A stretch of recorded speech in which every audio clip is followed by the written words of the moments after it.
comment, like, and subscribe.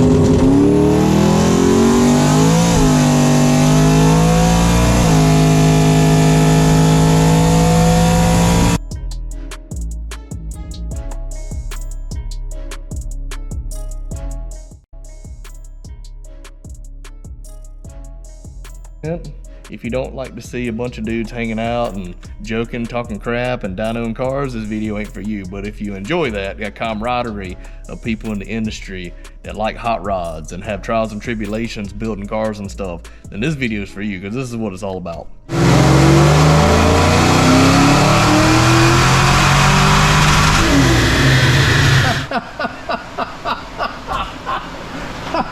Hey, I think we're done, bro. I call in the dogs and piss on the fire, bro. I think, yeah, we're done. I don't know, but today, now? Today. Let it rip, dog. Hey, nice shirt, man. Thanks. I haven't seen the black with the red. That's a retro. I like that. It's, I got the only one, man. My wife made it. Nice.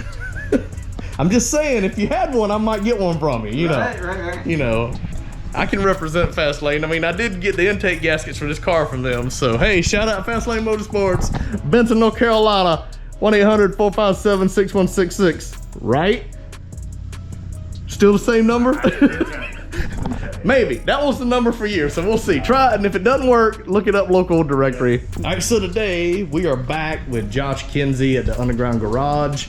Last time you saw this car here, it had a 331 stroker with nitrous, and we were trying to blow the block out of it, and it made like 440 horse, 530 torque, and the nitrous solenoid wasn't staying open, so it fell off a cliff as soon as it started making good power. So today, it's wholesale changes. We have a different motor, that's a 347. We have a Vortech V2 supercharger, pushing about 12 pounds of boost. We have upgraded fuel system. We got 80-pound injectors. We have the Holley computer now. We have a Centerforce Dual Friction clutch, and hopefully it's gonna make at least 440, 530 torque. We'll see if it can at least come close to numbers I had before.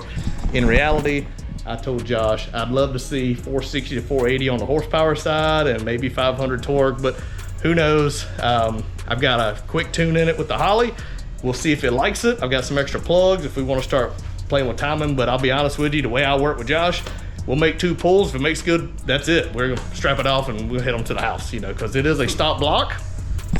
And as Josh knows, stop blocks can take a lot of a beating until they can't. You know, man, I've never broken one. Oh, dude, I broke 2. Yeah, never. And one of them was in glorious 7,200 RPM fashion, and put the crank in 5 pieces, and the block when I pulled out my cherry picker, the top half of the block came out, the bottom half stayed in the car. Oh man, it was brutal. Does it have like cutouts or anything like that? Nope, full exhaust out the back. How's the white Inferno Coupe doing? Getting closer, man. Yeah. Motor, you know, obviously you can tell the engine and transmission's back in it. Yeah. So you had, let's recap, you had a motor that ran great for how many years? Probably 5. 5 years, Yeah. Pretty much junkyard LS like everybody does with turbos, right? Yep. Until what did you do to the rod, sir? I folded it. So Gen 3, 5.3 liter. Okay. Stock 799 heads, stock rods, all that stuff. And the car made 720, 730 for years. I probably had 200 passes at the track. And Okay. I'm like, it didn't owe me nothing. Yeah. Was at Streetcar Takeover a few years ago, and was in the staging lanes waiting to go, and waiting, and I had the laptop. And so I put the most aggressive tune in it that I had ever previously used. Up arrow. And then I'm waiting, and then I put 2 degrees in. Oh. That one. Ooh. And it went, you know, it's quarter mile, 1,320 feet. It probably went 1,300 feet. Okay. Right at the end of the track, it collapsed that rod. Was it the best 8th mile though? I don't think so. Oh, okay. Previously, it had been 561. Yeah. And I think that was a mid 5.7. Okay. So weather difference. Okay. Anyway, put together another stock bottom end deal that was just supposed to be like the holding me over while I put together a forge setup. Put that in the car. The car made 930. Okay. On the stock Gen 4 deal. it went 5.4, which it had never been. It's 0.2 faster than it had ever been. It went 8.6 at 156. Also the fastest it's ever been. And so it's like, man, it's so hard to pull it apart when it's you know. And it was just anyway. I finally finished putting together a forged bottom end for it. So aluminum block, forged crank rods and pistons, trickle heads instead of the stock heads, and so that's what's in it now. How many cubes? It's the same, 323. Okay. All right. Yeah. Same turbos? Yep. Okay. So you're shooting for what? 5-teens-ish? 5.0s maybe? If you can get the 60 down?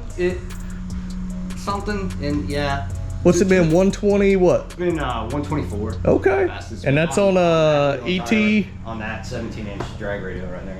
ET Street R, is that what they are? ET Street R. All right. With the big 17-inch chrome wheels? Yeah.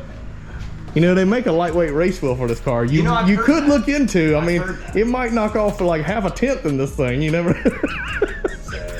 I'm the same way. When I raced my twin turbo car, I kept the front 18-inch wheels on it. I mean, why not? That's what kind of makes it different from everybody else's, right? Yeah. Well, cool. Looking to see that back in action, man. When I put together the parts list for the combination, like my super secret goal that I don't think I've ever said out loud until right now. Yeah. I would like the car to go 490s. Okay. So driving track 490s, drive home. That would be awesome. That's the plan. I mean, you did technically drive a track and go 540s at Benson, right? Yes. So it's that's about a half second you want out of it. And the I mean, considering you were taking stock parts running what you're running, that doesn't seem like a big stretch. So we'll see, man. Awesome. Car weighs 3,200 pounds. Actually 3,225 with me in it. Still got heat and air, power windows, all that. To go, it's like 1,500-ish. Yeah. So I don't know, what, maybe at the tire 1,200, something like that. Okay. So, we'll see.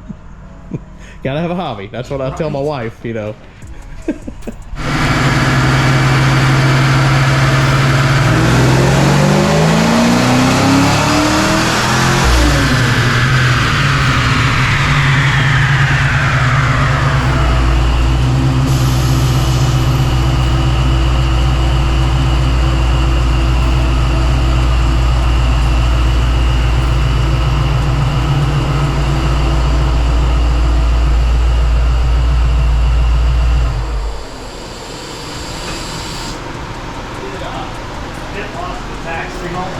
Oh, is that what it was? Yeah, so the power number will be right, but the torque is going to be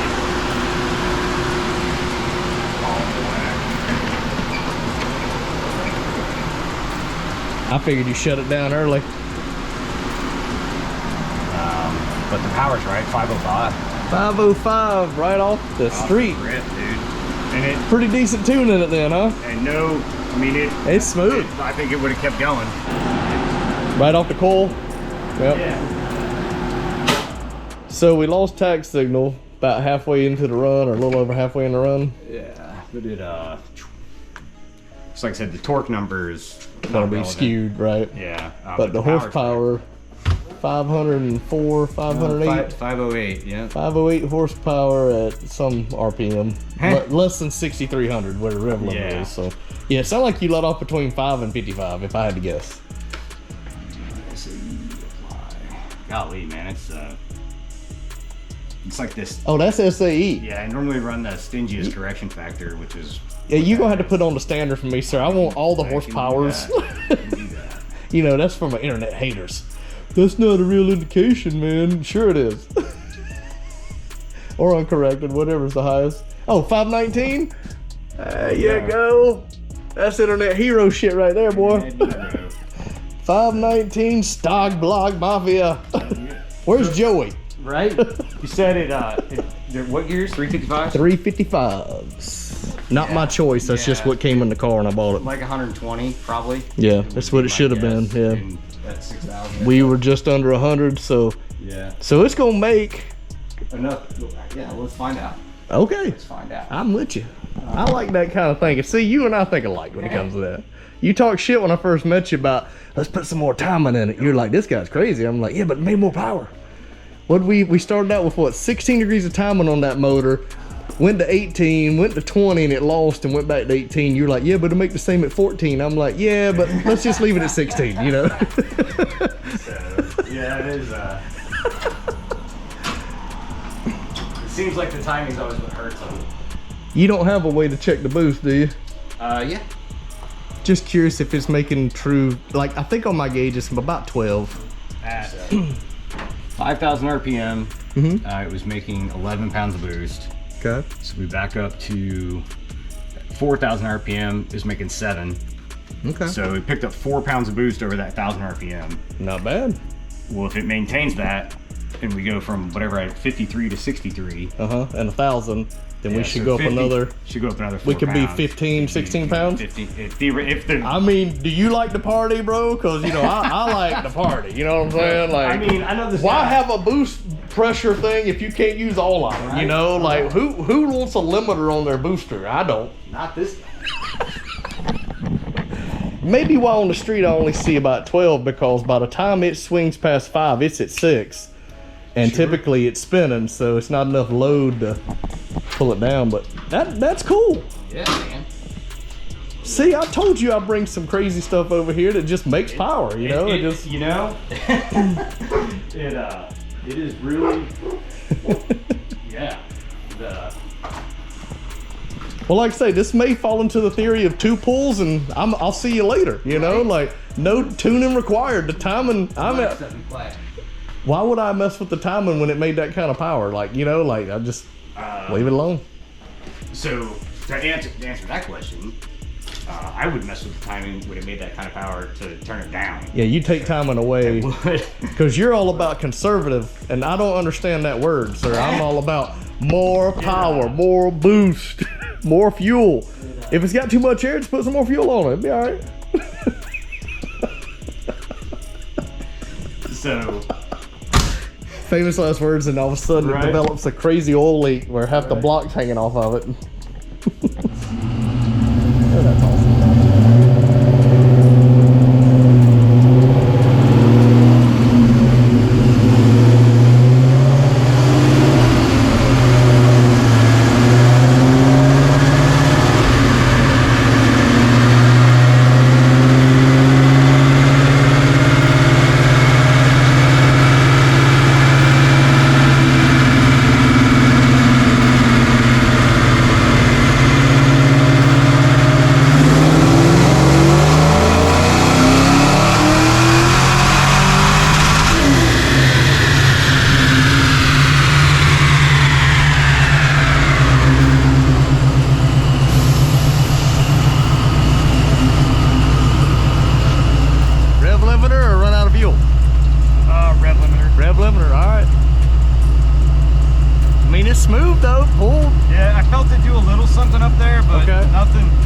Not enough to trip my spidey sense, enough to get out of it. All right.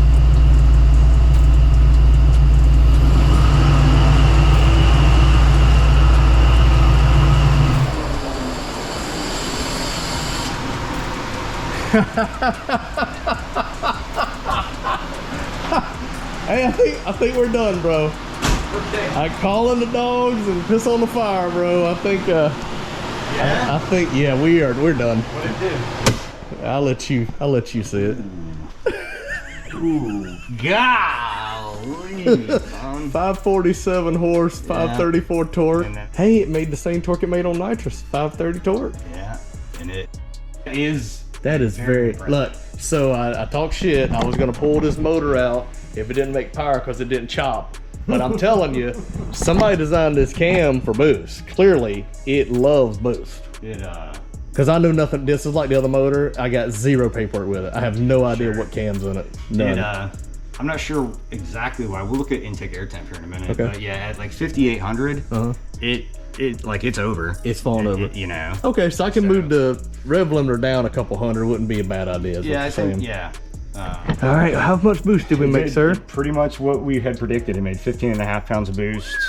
Hello. 15.6 right then I got out of it. Okay. So 15 pounds of boost, 550 horse, 540 torque. Let's see what the intake air temp. So yeah, the min max on the intake air temp 148 to 182.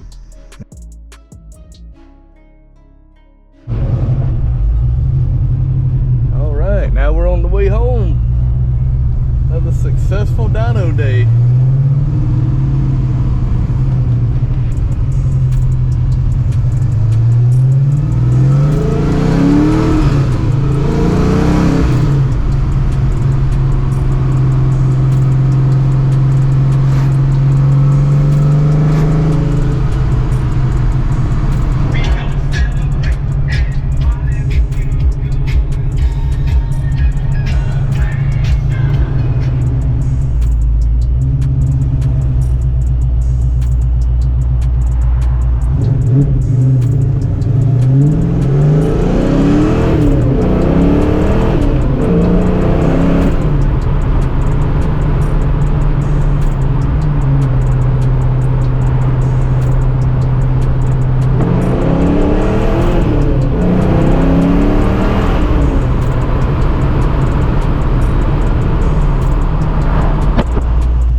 So, another successful night.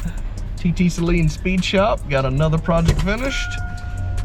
Runs great. Let me get this key out of here, that's annoying. And I'll put this video together. Hope you guys liked all the content. If you don't like to see a bunch of dudes hanging out and joking, talking crap, and dynoing cars, this video ain't for you. But if you enjoy that, got camaraderie of people in the industry that like hot rods and have trials and tribulations building cars and stuff, then this video is for you, because this is what it's all about. And what we found out was his dyno air fuel was reading incorrectly. The car was running 11.5 air fuel the whole time. We used my computer to hook to the Holley sensor and all. It was perfectly fine, had plenty of fuel pressure the whole time. The fuel pressure was consistent across the board.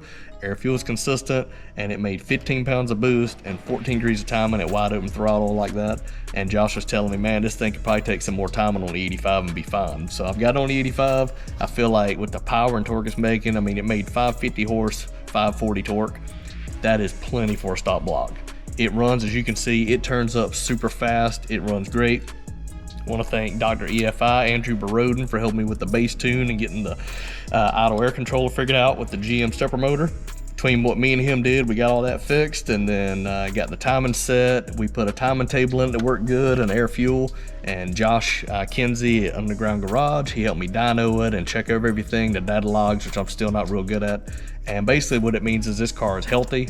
It makes plenty of power. No, the cam doesn't chop, but clearly that cam is making really good power for boost, because I mean, we're making 550 horse, 540 torque. And I feel like the intake's probably holding it back because those heads are big, and I got a 1250 port on the Edelbrock out of the box. So if I ported the intake, that might help a little bit, but let's be honest, we keep the revs under 6,000 RPM, this motor should stand up for a while. So hope you like the content. Thanks for hanging out with me. Be sure to comment, like, and subscribe. Hit the bell to be notified when I put out videos. And again, thanks for being with me on these journeys over the years for all these different cars. We'll talk to you soon.